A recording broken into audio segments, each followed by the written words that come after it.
My name is Maya. I am 25 years old. I live in Seattle. I work as a graphic designer at a large marketing company. For 2 years, my life was perfect. I had a beautiful apartment, a job I loved, and a boyfriend named Leo. Leo worked in the same company. He was handsome. He had a warm smile. He always told me, "Maya, you are my future." I believed him. I loved him with all my heart. But one rainy Tuesday, my perfect world broke into pieces. I went to the office basement to get some papers. The room was quiet. Then, I heard voices behind the tall shelves. It was Leo.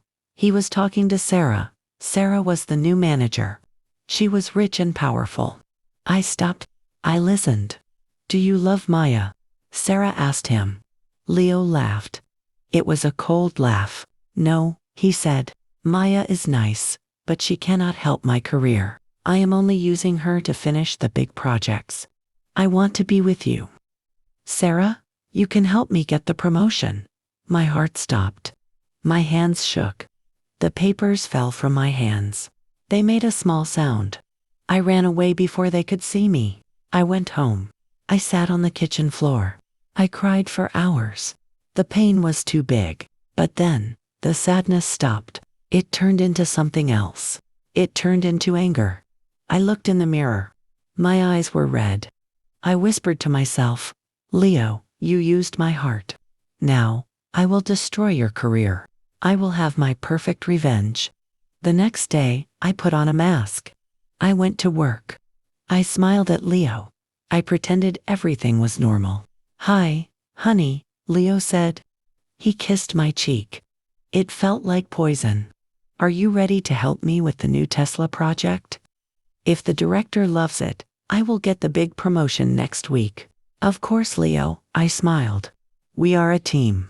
I will finish the presentation for you." Inside, I was smiling for a different reason. This was my trap. For 3 days, I worked non-stop.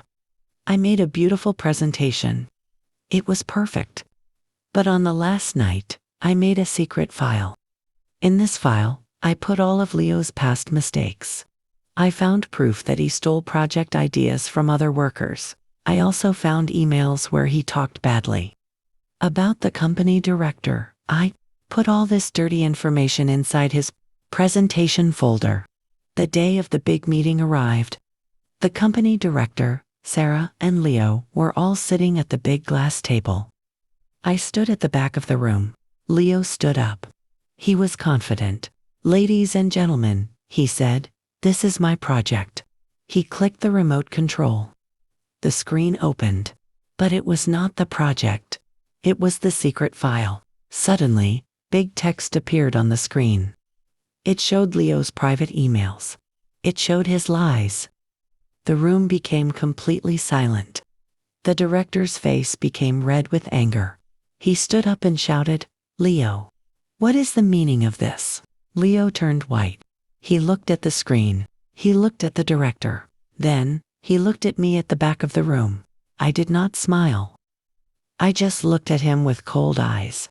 "Pack your bags and leave this company immediately." The director shouted. Leo lost everything in 1 minute. His job, his promotion, and his respect. He was ruined. That evening, I walked home alone.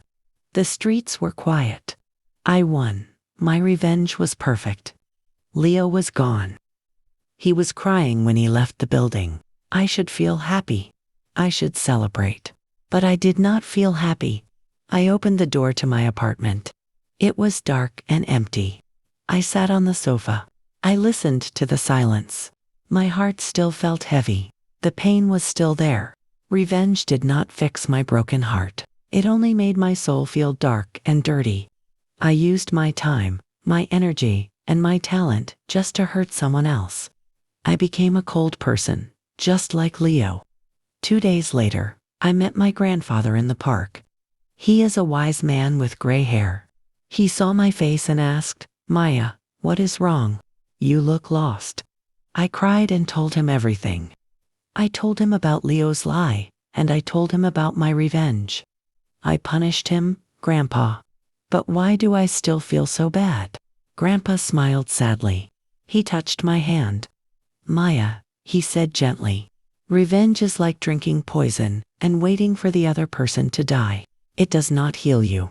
It only keeps the anger alive.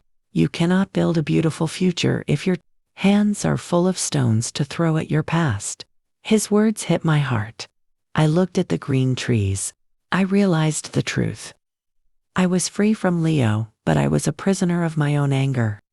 I decided to change. I did not want to live in the dark anymore.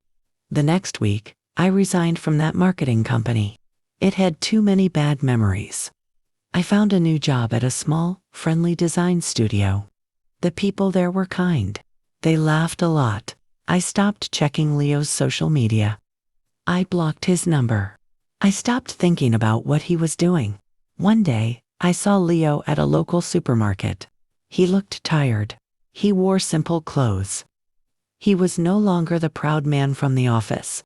He saw me. He looked down, feeling ashamed. Before, I would feel happy to see him suffer. But that day, I felt nothing. No anger, no joy. Just distance. I walked past him and smiled gently to myself. Not a cruel smile, but a peaceful smile. I finally understood the best revenge. The perfect revenge is not destroying the person who hurt you. The perfect revenge is moving on, healing your heart, and becoming happy again. Now, I look at the Seattle sunrise from my new window. My room feels warm. My heart feels light. I am finally free.